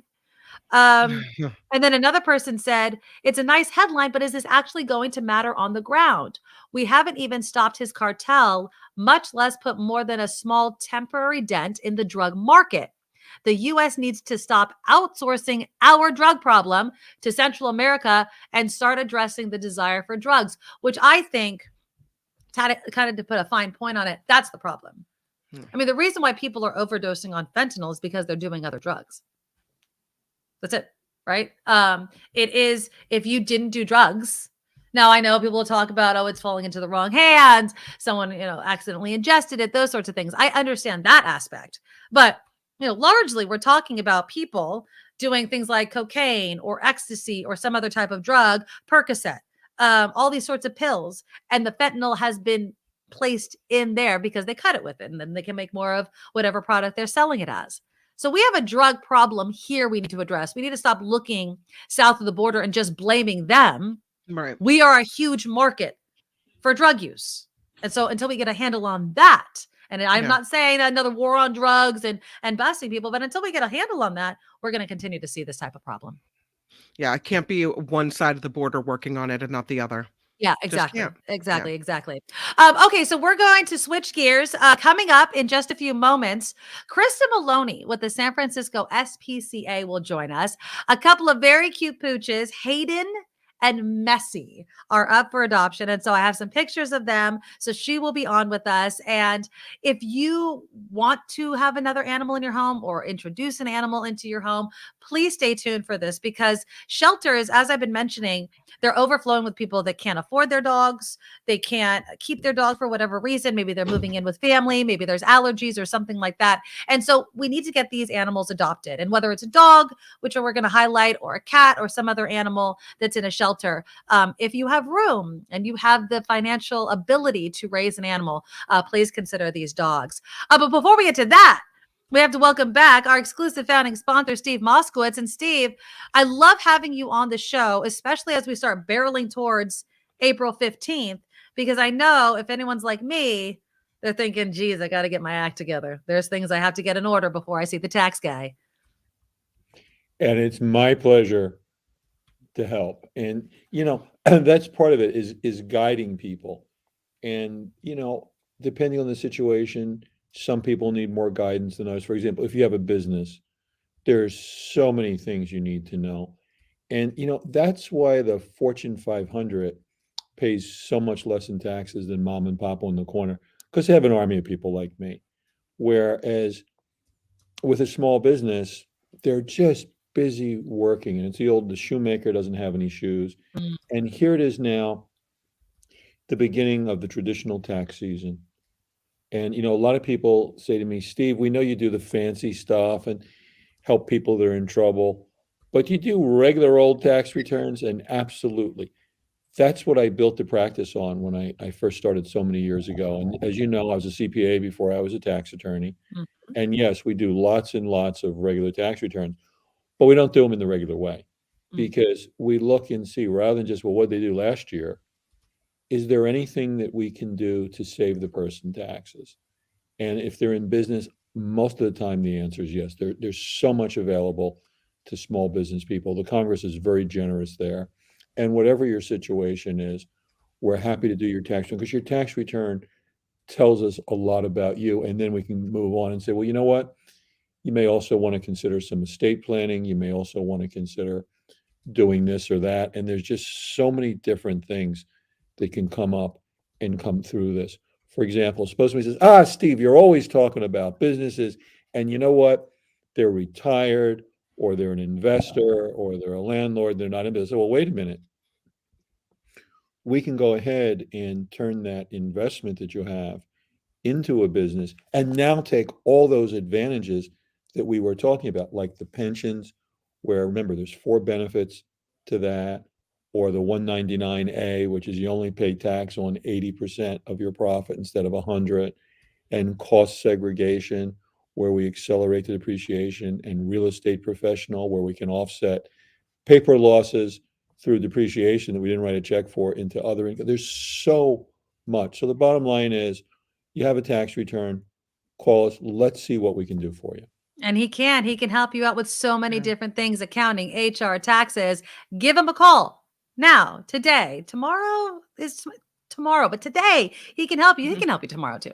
AAA tax deal, MoskowitzLLP.com. That is 888 tax deal, or MoskowitzzLLP.com. Thanks, Steve. We'll talk again soon. Thanks, Bye. guys. Thank you so much. All right. So yeah, give Steve a call. He's so nice. Honestly, the guy's the nicest. Don't ever hesitate. He's great. We talk about him a lot, but I will tell you this. I have never, ever in my years in radio, ever personally endorsed anything I didn't believe in. I've turned it down. You're unmuted. I've never done it. I've known people who have. Whatever salespeople put their way, they just jump on it.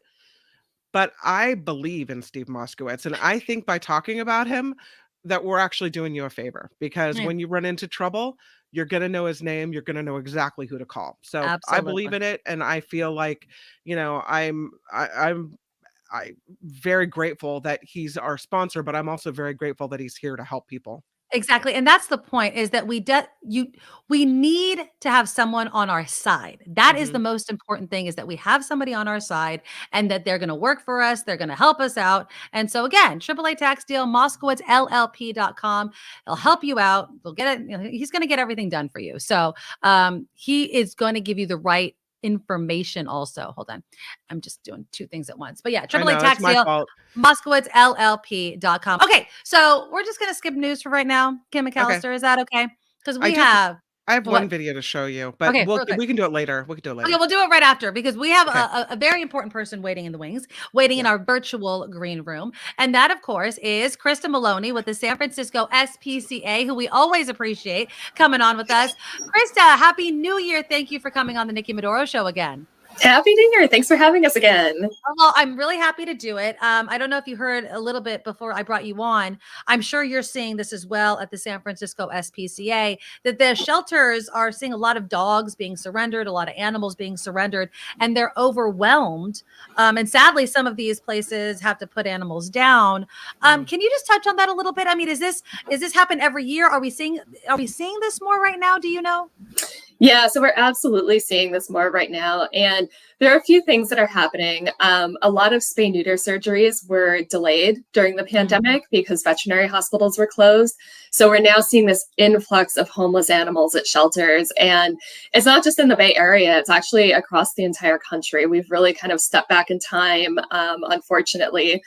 And so we're seeing all of these homeless animals from delayed spay-neuter surgeries. At the same time, adoptions are going down because people are going back to work. They're traveling. They're busy. They're not just sitting at home anymore. And then also we're seeing people that are just struggling to be able to afford their animals because of inflation, because of the rising costs. So we're really in a tough place right now in terms of homeless animals. But if you're looking to adopt, it's a great time because we have a huge variety, just tons of dogs and cats that are available. Yeah, I was actually listening to a morning radio music station, and they were saying this guy just adopted, I'm not even kidding, and it's just because of the breed, a French bulldog that was turned into a shelter. I mean, we're talking about a dog that normally fetches thousands upon thousands of dollars, and that's what's happening right now. So if that's just a prime example of people wanting a dog, probably paying buku bucks for a dog, and still needing to surrender it because you just can't afford it. So we want to do our part to help. Okay, Krista. So let's start with Messy. Now, I was showing the pictures to my mom yesterday, and my mom would love to have a German Shepherd. So look at this gorgeous dog. Oh, wow. Tell us about Messy. Well, as you can see, yeah, he is very, very handsome, gorgeous dog. He is a 3-year-old German Shepherd mix, and he's about 86 pounds. So he is a big, big dog, but he's a total sweetheart. He's super affectionate. He's super gentle. He absolutely loves to play fetch. His mouth is actually so big that he'll get 2 tennis balls in there, which is super cute. He's just an all-around great dog. Definitely ready for a new home. Now my mom looks at Messy and wants a German Shepherd, but they are big dogs. But I always want to mention this when we bring you on, we talk about the bigger breeds. It's not as if you need a big place. You just need a place to go with the dog, to exercise the dog and things like that. Absolutely. And, we always say with dogs, look at their personality, at their level of energy. Just because it's a big dog doesn't necessarily mean that they need a ton of space to run around. We have big dogs who are older, who are kind of lower energy breeds that might really not need that space. And even if we do have a younger, energetic dog like Messy, as long as you have the ability to exercise him properly, go out for runs, go to the park, that sort of thing, he would be fine in a smaller home. Yeah. And again, how old is Messy? 3 years. 3 years. Okay. So not exactly a puppy, but kind of a teenager, I guess I would say, right? Yeah, kind of dog. He still has that teenage energy. Yeah.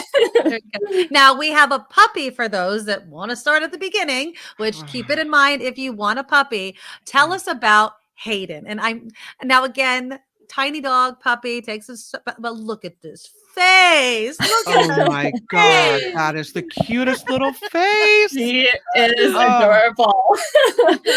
So she's a 2-month-old Chihuahua mix, and she's about 4 pounds right now, and she's going to stay pretty small. Female Chihuahua mixes are generally 5 to 7 pounds, so she's not going to get too much bigger. And she is just super sweet. She's really friendly. She loves everyone that she meets. She actually came to us from a shelter in Fresno when she was just 4 weeks old. So she spent the last month in a foster home, growing up and getting bigger. And now she is ready for adoption. Yeah. Now, Chihuahua, when people hear Chihuahua, sometimes they think a certain personality type, but this is a Chihuahua mix. Anything special that people should keep in mind with these types of dogs? Well, with Hayden in particular, she's so young that she definitely is going to need a lot of socialization. She's in this really crucial period where it's important to expose her to as many positive experiences as possible, different people, different locations, sounds, sights, noises, that sort of thing, so that she has these positive associations. And, she learns that the world isn't this big, scary place. She grows up to be a really well-adjusted, well-mannered dog. So for a pup like Hayden, we're really looking for someone who just has the time to commit to giving her the training and socialization that she needs. There you go. Now you guys have a special event happening for Valentine's Day. Tell us about that. We do. We have our Be Mine Forever event coming up on January 28th. So this is going to be a really fun community open house at our adoption center. We have several really fun Valentine's themed activities. You can color a Valentine for a shelter animal. We're going to have a Valentine's themed bake sale. We're going to have some animal behavior experts there. So if you have animal behavior questions that you want answered, come on down. And of course, all of our adoptable animals. So this will be Saturday, January 28th from 10 a.m. to 1 p.m. Totally free. So come on by and say hello. Perfect. Krista Maloney with the San Francisco SPCA. Let's get Hayden, Messi, all these animals adopted because we don't want adoptable, healthy animals to be put down. Krista, we always appreciate it. We'll talk again next month. Thank you so much. Great. Thank you so much. Bye. Bye-bye. Happy New Year. Bye. Yeah. She brought some adorable dogs. I know. Wow. Look at that. Oh my God. Face. Look at these faces. So cute. I swear to God, Nugget has changed me into a dog person. And anybody that listened to me on Station X knows, not a dog person, not an animal person. Apathetic animal person is what I called myself. I don't want anything bad to happen to animals. I just did not want one in my home. That is what I always I used to say, I love animals. It's just not in my house. Exactly. It's like children. I like my kids. Your kid? I don't know. But now we have a golden retriever and she's awesome. So yeah, I agree. I'm looking at my dog and I'm not going to turn it around, but my son has made a fort in this room that I broadcast from. It's been up for months. It's driving me crazy, but my dog has now taken it over and the dog is literally on the bed on a pillow. I mean, this is life with a dog that is loved. The pampered life. The dog, he's just, and he has my heart. So if you have room in your heart, just go to the San Francisco SPCA or your local shelter, do some research, obviously, to get the right animal for you and your temperament, what you can afford, what you have the energy for. But again, shelters are overflowing. Like Krista Maloney said, people weren't spaying and neutering their pets. So we have this overabundance of animals that are being surrendered. We have the economy, we have inflation, we have people losing their jobs in some cases, and they can't afford to keep their pet. And so these animals shouldn't lose their lives because of it, but sadly they do. No, I don't think the SPCA puts down dogs, but I mean there are shelters that probably that have to. They don't have space for them. And so it's just a sad situation. So reach out again to your local shelters and find out what the situation is there. Now you had a news story that you wanted to get to. What was that? I do. We'll do a little mini newscast sponsored by tax attorney Steve Moskowitz at 888 Tax Deal. There you go. The 9th round for Speaker of the House. It's a no-go.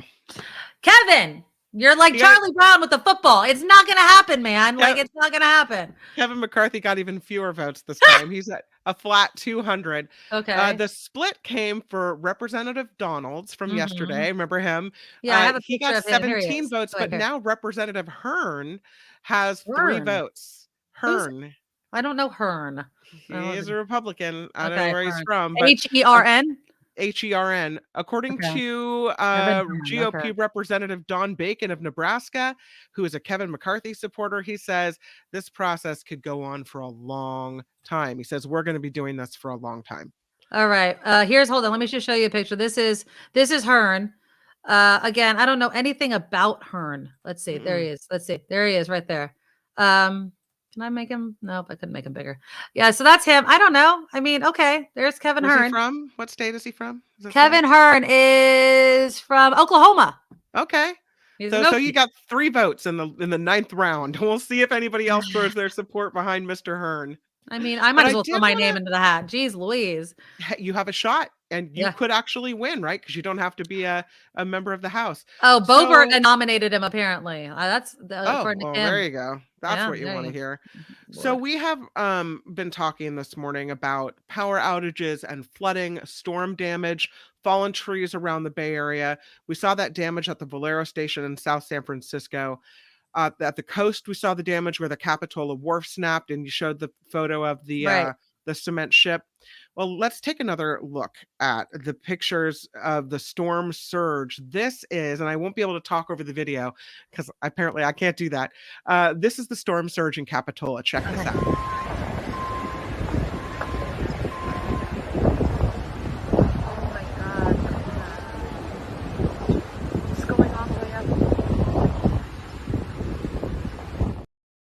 Wow. I've stayed in places like that. But you know what? I will say this. If you know Capitola and you know this is true, Kim, those signs that say you're in the tsunami danger zone, not that that's a tsunami, but that's where the water can flow. They make it abundantly clear you're in that zone right there. So yeah, that's the storm surge. But I mean, we don't see that type of wave activity often in Capitola. But that's what it looks like today. That's what they're dealing with. And, the rivers are rising and the runoff is going to keep going into the San Lorenzo River in the Santa Cruz area. You've got a bunch of problems, and Santa Cruz Mountains notorious for landslides. Highway 17 had to be closed down yesterday. There were some problems with Caltrain on the peninsula with a fallen tree earlier this morning. So just still be very careful out on the roadways. And that's pretty much the newscast. I just wanted to tell you, I have some other things, but we'll save it for next time. Yeah, there we go. That's all right. So basically, Kevin McCarthy, it's still a no. I'm over under. I mean, again, just to kind of wrap the whole thing up, because do we know if they're going to take another vote or no? Have they announced? And check CNN real quick. I haven't seen it. I 9 rounds in, there's no speaker. They're doing the 10th round. They are doing a 10th round. Well, that's the one I thought that a 10th round of voting would be the longest speaker in years. Yeah, but they're going to be doing it for a long time. That's what they said. GOP Congressman Don Bacon. Yeah, he says we're going to be at this for a long time. I don't know if they're going to vote. The 10th round is coming now or later, but they're going to have to. So. Oh, Kevin McCarthy, give it up, man. You're not. But again, like I said yesterday, and I think it was Karen was saying it again. 133 votes. Took 2 months, and you know how they ended it? With a plurality, which meant whoever gets the most votes wins. That's how long it took. We don't want it to take 2 months or 133 votes, but it might take a plurality, and who knows? All right, I want to get to this story really quickly, and it's has to do with Padma Lakshmi. You know her. She's from Top Chef. Gorgeous woman. She does cooking shows. She's just, I love her. I really do. I think she's a great host, a great TV personality. She's fun. So let me see. I think I pulled the sound of it. I can't play it for you because this was on her Instagram account, and I can't play it for you because she had music behind it. And so that's never going to work. So I think I pulled the sound. Did I? Oh, I have the picture of it. Here it is. I have the picture of it. So this is what her daughter did. Here it is. Okay. So here's her daughter. It's Padma. That's Padma. She's cooking, and she's wearing what looks to be like a sports bra. And her daughter's taking this because she's doing an Instagram video, and that's her daughter's hand covering what I would say is cleavage. It's cleavage, but we're not she's not the most well endowed. She's endowed. I mean, I think normal cleavage, nothing that's like, a foot long or something. Okay. I'm just saying regularly. So if that was a top, if that was a t-shirt or maybe a swoop neck shirt, that type of cleavage, I would say. Okay. Now we can, of course, her hands blocking it. We can all disagree on what we call this cleavage. So her daughter puts it out there, and she's basically saying, like, what are you doing? And her daughter's like, censoring you. She's like, and so Lakshmi's like, censoring my boobs? You ate off those boobs for a good year and a half. And her daughter may have been joking, but here's my question for you. Do you think that parents, especially parents, I would say in the public eye, but let's just say, that a teen or even tweens friends could see, maybe they're friends with, their friends' parents are friends with. Okay. So don't have to be a Padma Lakshmi, but you could just be a regular old Jane or Joe. Should they watch the skin that they post? And or is it there, like, if you're on a beach, that's okay. But if you're cooking over a stove and a sports bra, that's a bit too much. What do you think, Kim? I feel like, okay, first of all, I'll just raise this issue because they are of a different culture, maybe, than some other people. So maybe their family members. I think she's of Indian descent, right? I don't think that matters, though. But I'm just making an assumption. It's possible that, you know, in her family with grandparents and everything else, they've talked about skin or what. I don't know, whatever. I wouldn't have been bothered by it, but I do feel like it's funny when you're a mother, you're somebody's mom. It doesn't mean you're no longer a woman. It doesn't mean you're no longer a sexual person. Right. It doesn't mean that you're supposed to be, you know, right, virginal and perfect. On the other hand, you have to keep in mind that you are someone's mom, and nobody, you know, you don't want your kids to log on and see you bearing it all or scantily clad or whatever. So I don't know. I have a hard time judging women on their bodies because I feel like you do what you're comfortable doing. Yes. And so, and she's home, right? I mean, but she is broadcasting something on Instagram. But obviously she's doing something that making her kid uncomfortable. So then I think that warrants let's talk about that and why you feel uncomfortable with my body and, you know, what that means. Do you think it's empowering for a woman or even a man? I mean, we could go both ways, but let's just look, because we're talking about women here. Do you think it's empowering for a woman, no matter what she may look like, to show off her body in a way she wants to? Do you think that empowers her daughter, or do you think that it can kind of create issues, either body issues or social issues or things like that? I don't know. I mean, I think there's something empowering to showing off your body the way you want it to be. And also I think the empowering thing for girls, for the example we set for girls, is to not worry about it and to not say, oh, I'm showing too much, or oh, I'm showing too little, or oh, I'm fat, or oh, I'm skinny, or oh, I have this problem with my body. The empowerment comes from just accepting who you are. Yes. Now, of For course, some reason, her daughter is not feeling like very accepting at that moment. So at that moment, I think probably it's because the cleavage, right? I mean, she's like, Mom, people think maybe her daughter's like, my friends think you're hot, like my guy friends or girlfriends, whatever, think you're hot, and I know what they're going to say when they see this video of you and those sorts of things. She looks pretty little. So here, I'll show you. I actually just brought up a picture of 7, her 8, maybe. Here's a picture of her and her daughter. Let's see. There we go. So there's her daughter. Oh, am I not showing? Oh, let me take down the other picture. There we go. There's her daughter. Okay. So I think 13. I want to say maybe 13. So yeah, I mean, I think that it could be 12. Krishna, 12. Her daughter Krishna is 12 years old. So definitely at that age where one, you're noticing your body, you're noticing other people's bodies, those sorts of things. How old was, and I don't even know if you did this in your household, but was there a definite age where you're like, you can't just barge into my bedroom or the bathroom because I'm not wearing any clothes? No. Mm-mm. Does it? Yeah, mine doesn't exist yet. I'm still waiting for that day. Have that rule. I am starting to make sure that in front of my son, that, you know, that the door is closed. So, but like, will he barge in even if the door is closed? He'll still barge in. So yeah. So and so if you're standing there, you know, in the suit that God gave you, lock it. Yeah. Okay. Yeah. Yeah. I mean, I don't Julia, lock it, but I don't have any rules, but I will say we have, you know, there are some lessons that have to be taught, like, you know, you don't wear black underwear with white leggings type of rules, you know, so we're talking about what's acceptable. And I have told her, as she has a tank top, like a bra tank top like that, and she wanted to wear it backstage at a show she was recently in. And I'm like, you know, there's all kinds of people back there. I don't know if you want to, you know, you might want a longer tank top. You want to cover yourself up a little bit. You know, I don't know what's appropriate to be backstage in a bra top, if that's okay. Well, I mean, usually, I mean, at least with plays, and I know this just because I danced forever. I mean, it's kind of like nobody's looking at you because you have 30 seconds to change costumes. Right. So it's kind of like you wear underneath what covers. Yeah. But there's not an appropriateness because nobody's really focusing She'll wander on that. around in it. She'll walk outside in it. And it's like, I have to check myself and go, okay, is it worth it to teach her like manners and rules? Or if I try to do that, then am I saying something about her body and how she shouldn't feel comfortable in it?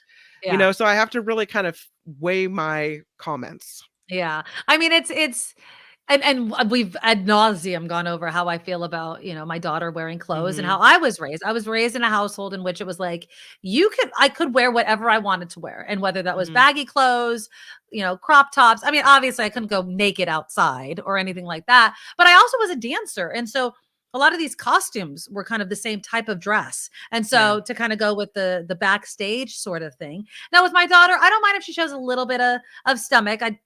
They're almost 14 years old. She turns 14 next month. I was definitely wearing stuff like that when I was her age, but I do make it clear to her, like, what you wear, other people will judge you on, whether they like it or, whether you like it or not, whether they like it, whether you like it, you're going to be judged. Funny thing that doesn't have anything to do with kind of promiscuous clothing. Is it just my kids' school thing that they don't believe in umbrellas and that it's nerdy to carry an umbrella or wear a jacket with a hood? This storm, my daughter would rather be a wet rat than carry an umbrella. And it's mind-boggling to me that they are texting each other in the morning. Are you wearing a jacket? Are you wearing a jacket? It's friggin' storming outside. Why are you asking? No, just a hoodie. Oh no, it's crazy. It's crazy, crazy, crazy. Oh wait, I had to add this because apparently we're talking about kids barging in on you doing the dirty. Wes walked in onto my mom when I was a teen and I saw his bodysuit. She was not happy.